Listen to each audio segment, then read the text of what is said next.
Hello there, you're watching All 24 News Midnight Edition. Next are the headlines. President Putin accuses the West of using Ukraine to destroy Russia and says Western sanctions have failed, subjugating his country's economy.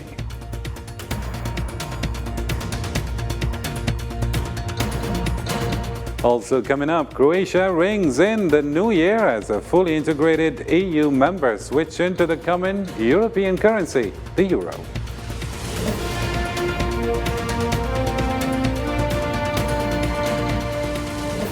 And South Africa takes over BRICS chairmanship and plans to maintain the group's effective activities.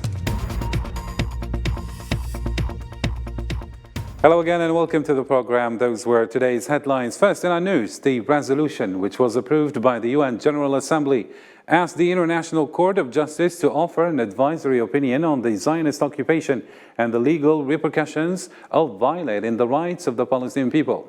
The Islamic Cooperation Organization hailed the decision and praised stances of supporting states. In the same development, 3 Palestinians were injured and 10 dozen were strangled by the Zionist occupation forces' toxic gas bombs and live bullets in the northern Hebron town of Beit Amr after a march by the town. Meanwhile, 3 Palestinians from Hebron province were arrested by Zionist occupation forces on Sunday after they raided their homes and searched them as dozens of settlers stormed the Holy Aqsa Mosque from the Maghrib Gate, making provocative tours under strict protection of the occupation police.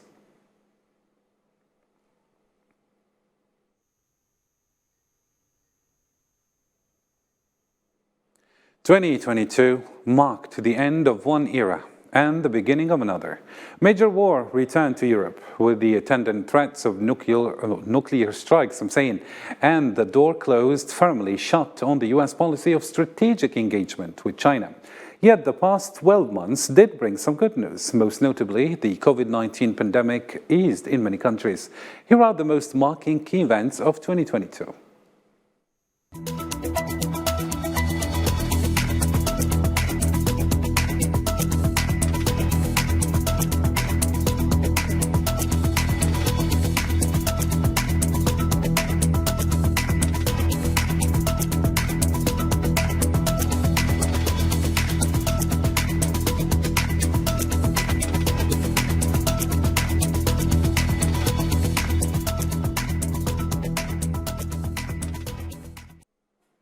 To talk more about the humanitarian crisis in 2022, I am joined live via Skype by Mr. James Dorsey, geopolitical analyst and senior fellow at Middle East Institute and US from Singapore.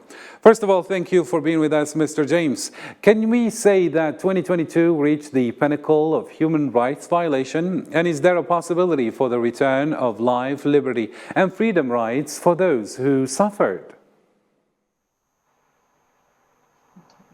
2022, with no doubt, was a really bad year for human rights. Whether it was the worst year, that's probably doubtful.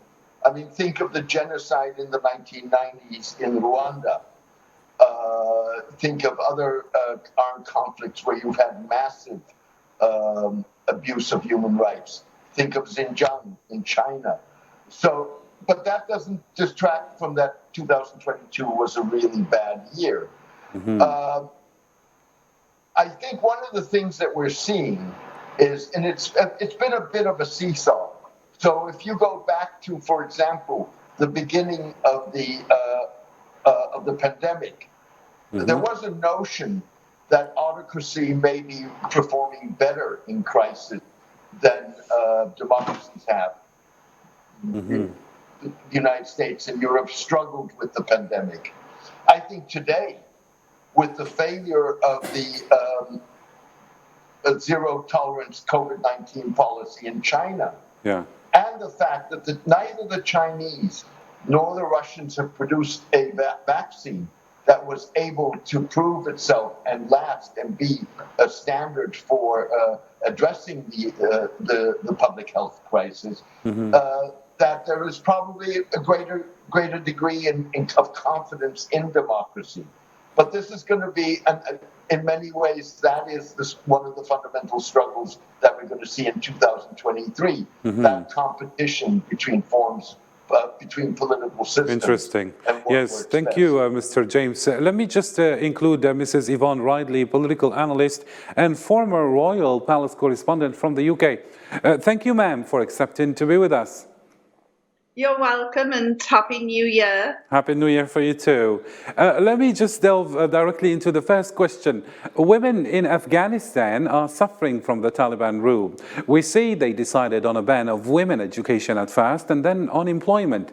How likely is this going to cost, let's say, high on the country's economy?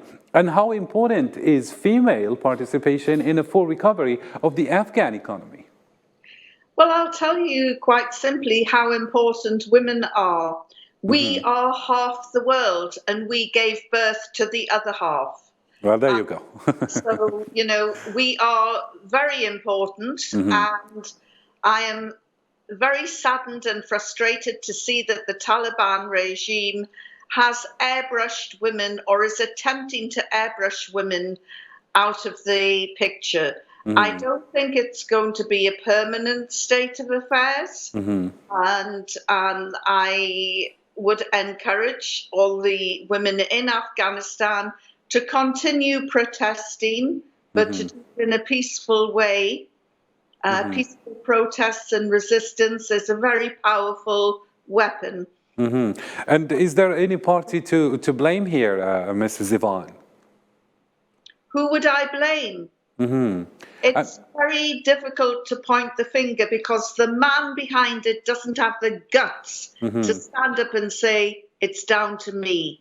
Every single ministry that I visited in Afghanistan earlier this year, not one minister said he agreed with senior girls being stopped from going on to higher education. In fact, one member of the Taliban showed me proudly a picture of his two daughters, and he pointed to one and said she wants to be a doctor. So he's got some explaining to do for her today. Absolutely. All right, thank you. Do stay with us as we delve into other topics. Let me just bring in here Mrs. Pippa Cartel, Professor of History and Policy at University of Westminster from the UK as well. Thank you, ma'am, for being with us. Thank you very much. Happy New Year. Thank you. The same for you. The year 2022 reached the highest record of refugee population. Nearly 90 million people are fleeing from genocide, persecution, environmental disasters, and famine, among others. What negative/positive effects has migration on the host country? Well, if you believe some of the figures from the UN High Commission on Refugees, the figure's actually higher than that. And it's worth bearing in mind that something like 70 million of these people, that's 70% of the total, come from the same 5 countries. So you've got a very small range of countries, one of which is Afghanistan, which we've just been hearing about, which are producing the vast majority of the people who have been displaced. And the countries which are bearing the burden are also primarily poor. So one of the things we need to look at is what are the drivers of refugees, and it's not the refugee crises, and it's not difficult to point to this. It's anthropogenic, that is, it's created by and large by human activity or inactivity, and one of the best causes of refugee crisis is war. 69% of the refugees around the world are in neighbouring countries, which is what you would expect under the UN Convention of Human Rights, UN Convention on Refugees 1951. But the result is that a large number of the people who are housed as refugees are also in countries which can least afford to host them, which then has knock-on effects in terms of destabilisation further on as well. So one of the things we need to look at is how can we come up with a fairer system of managing this burden across the world.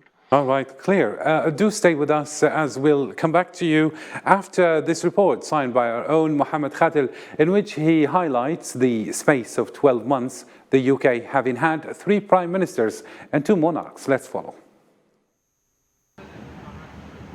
2022 concluded with nearly 11% inflation and a series of walkouts by nurses, immigration officers, driving test examiners, postal staff and railway workers in the worst strikes the country has seen in more than a decade. There were also signs that for the first time since leaving the European Union in 2020, public opinion has turned sharply against Brexit. More than 3/4 of British firms said the UK's post-Brexit trade deal with Europe is not helping them increase sales, according to a survey by the British Chambers of Commerce.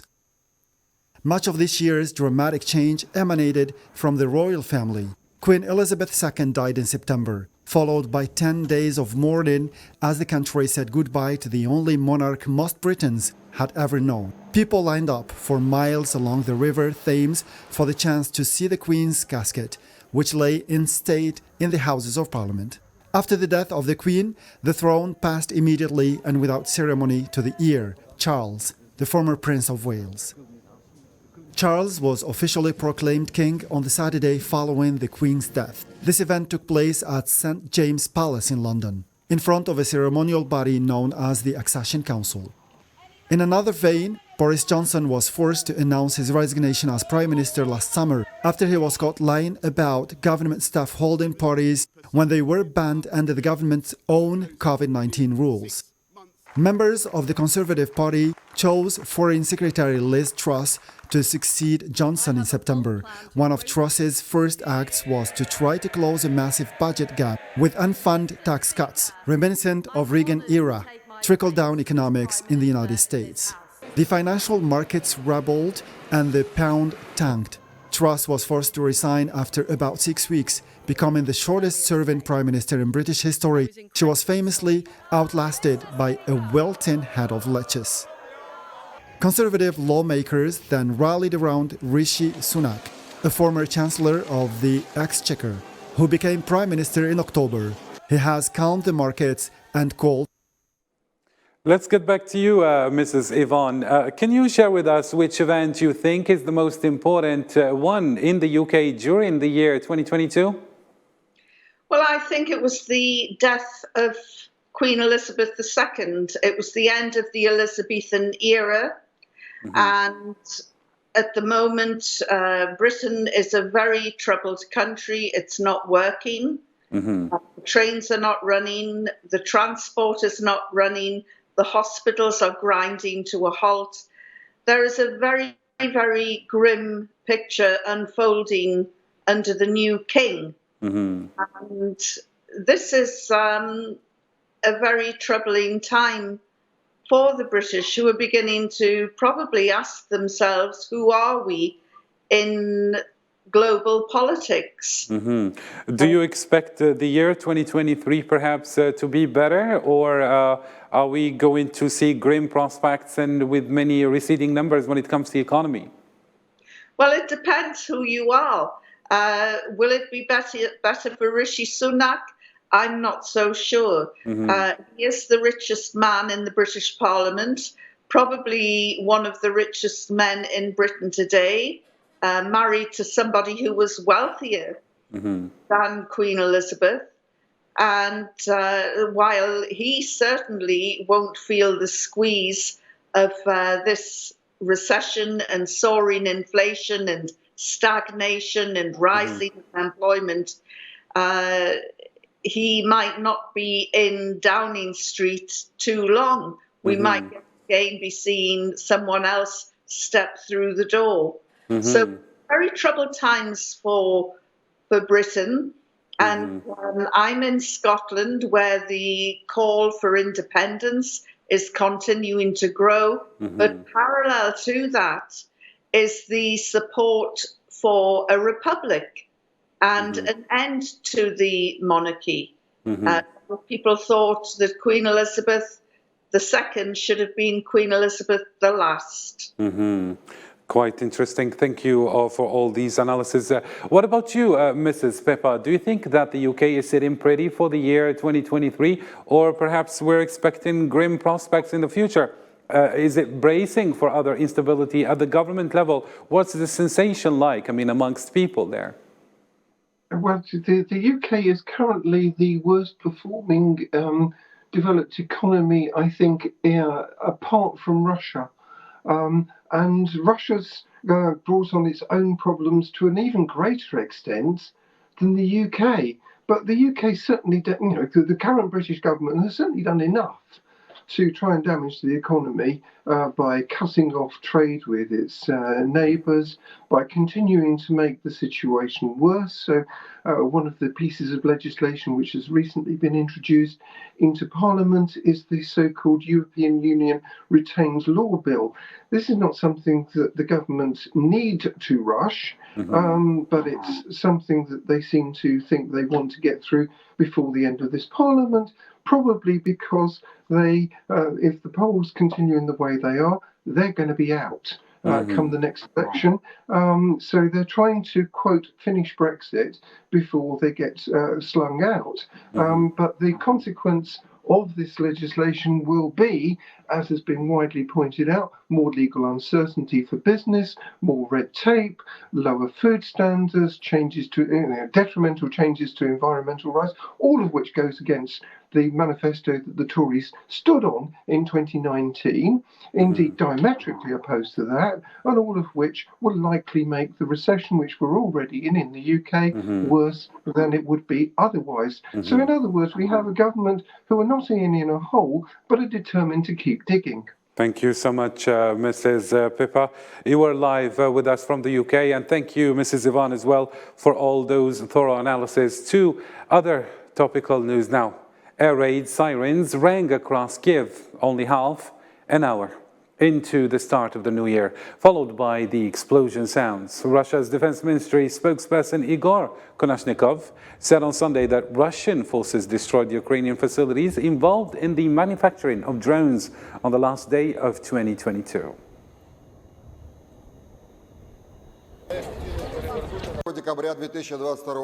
On December 31st, 2022, the armed forces of the Russian Federation delivered a strike with high precision, long range, air-launched weapons at the facilities of the military-industrial complex of Ukraine, involved in the manufacture of attack and named aerial vehicles used to carry out terrorist attacks against the Russian Federation.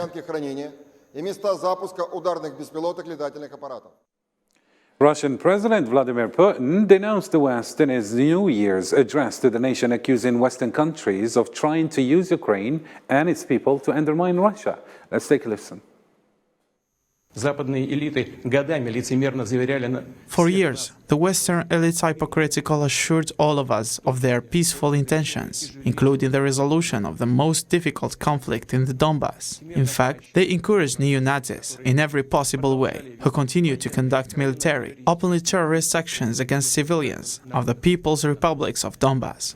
Запад врал о мире, а готовился к агрессии.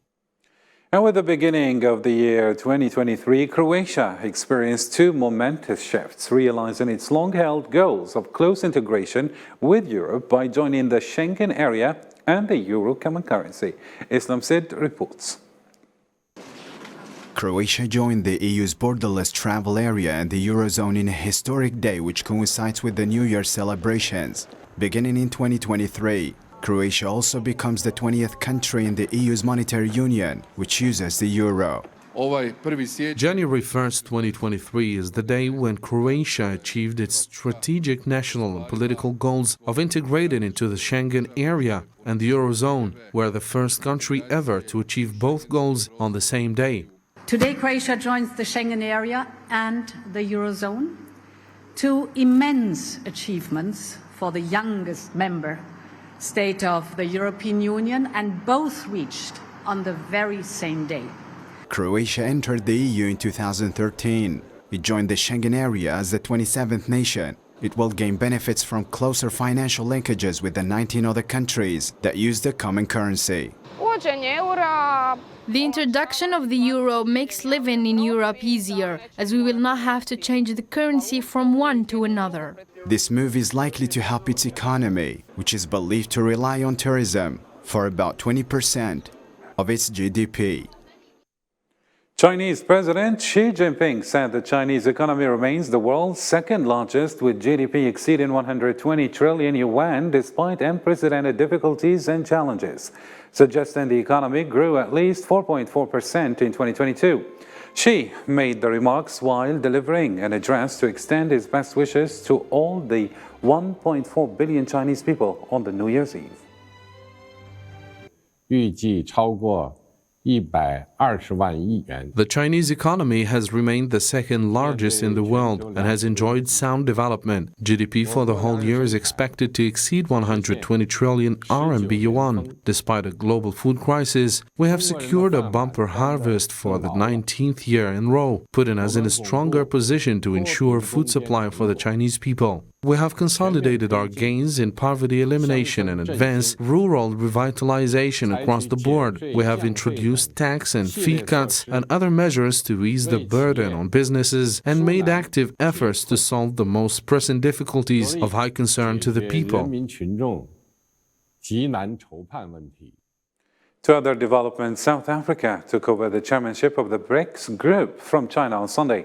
South African President Cyril Ramaphosa said the group has an important role to play and lead in the creation of new decision-making mechanisms in the UN and other international organizations to establish a more inclusive, just and sustainable world order. Ramaphosa affirmed the BRICS group should lead the process of reforming the entire international architecture for the benefit of most countries in the world. According to media sources, expansion of the BRICS will take place in the coming months. Algeria, Argentina and Iran have already applied to join the BRICS, while Saudi Arabia, Turkey and Egypt expressed interest to join. And here is the news in brief for more stories that are making headlines. Sweden took over the presidency of the Council of the European Union from the Czech Republic amid challenges that face the EU. It will hold the presidency for 6 months until June 30th, 2023. An explosion outside the military airport in Kabul on Sunday has caused multiple casualties. Local residents said the loud explosion was heard before 8 a.m. in the vicinity of the military site of the heavily fortified airport. North Korean leader Kim Jong-un called for developing new intercontinental ballistic missiles and a larger nuclear arsenal to counter US-led threats amid flaring tension between the rival Koreas. Kim accused Washington and Seoul of trying to isolate and stifle Pyongyang with US nuclear strikes assets constantly deployed in South Korea, calling it unprecedented in human history. Brazil's President-elect Lula da Silva has been sworn in on Sunday to assume office for the third time, marking the culmination of a political comeback sure to thrill supporters and enrage opponents in a fiercely polarized nation. Jair Bolsonaro, defeated in October's polls, didn't attend the ceremony, having left Brazil on Friday. The United States has witnessed several events in the year 2022, which some of them have been considered as turning points in the country's history. Here's Islam Said again. The United States has witnessed several historic events over the past year, ranging from inflation to climate change. Consumer prices reached a 40-year high record in the U.S., with more than 91%. This has affected American consumers hard and has resulted in a cost of living crisis. The U.S. Supreme Court sent shockwaves throughout the nation as justices voted to overturn Roe v. Wade, which returned the issue of abortion rights back to the states. Conservative states have moved quickly to restrict access or even outlaw the procedure entirely. 2022 has seen a record level of mass shootings in the U.S., from schools to grocery stores to holiday celebrations. According to Gun Violence Archive, up to 40,000 people have been killed by gun violence in 2022. 39 mass killings and over 600 mass shootings took place over the year, which is considered as the deadliest so far.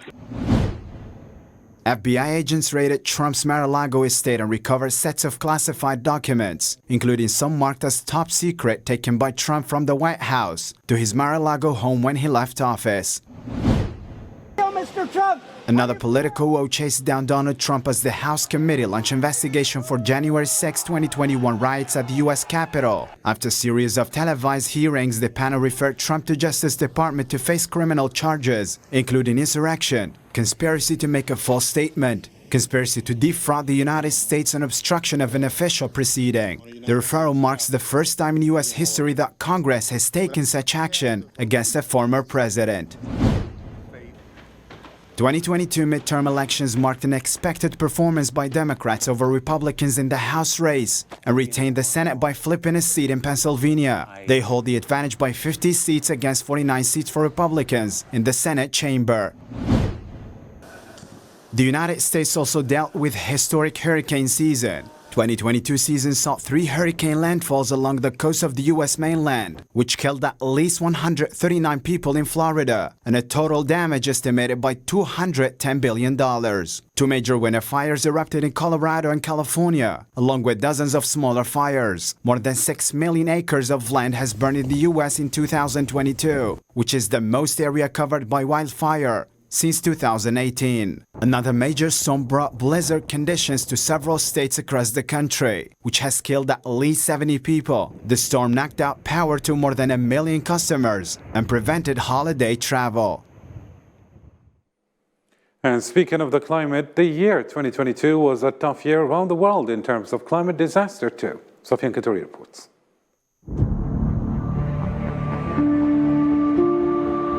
Today, we are out of harmony with nature. Somalia is caught between floods and droughts annually.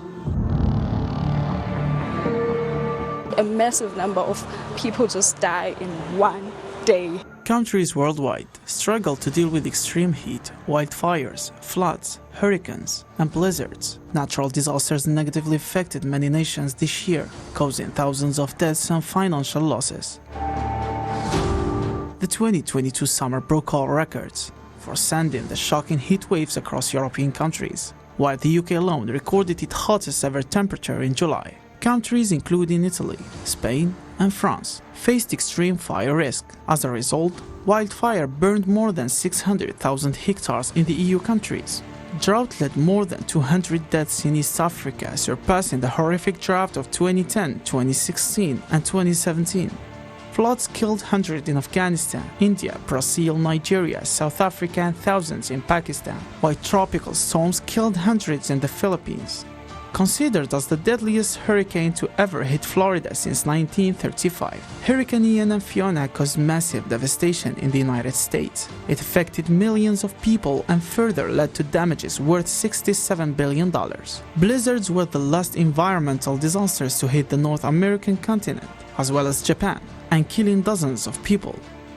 The final COP27 decision put a lot of emphasis on the need to speed up adaptation measures. Negotiators were able to reach an agreement on the creation of a loss and damage fund to support those who would be most negatively affected by climate impacts. In addition, almost 200 nations reached a historic agreement at the COP15 to protect a third of the planet for nature by 2030, with the aim of preserving biodiversity. Climate change had an unusual impact on the world in 2022. But it wasn't just the poorest countries that were suffering the consequences. The whole world suffered human and material damages, but the last 12 months also did not only witness bad news, as nations have made some sizable victories for the protection of the environment. Well, that's the end of our news for tonight. For more, you can visit our social media platforms. From me and the rest of the team, thank you for watching. Till next time, take care.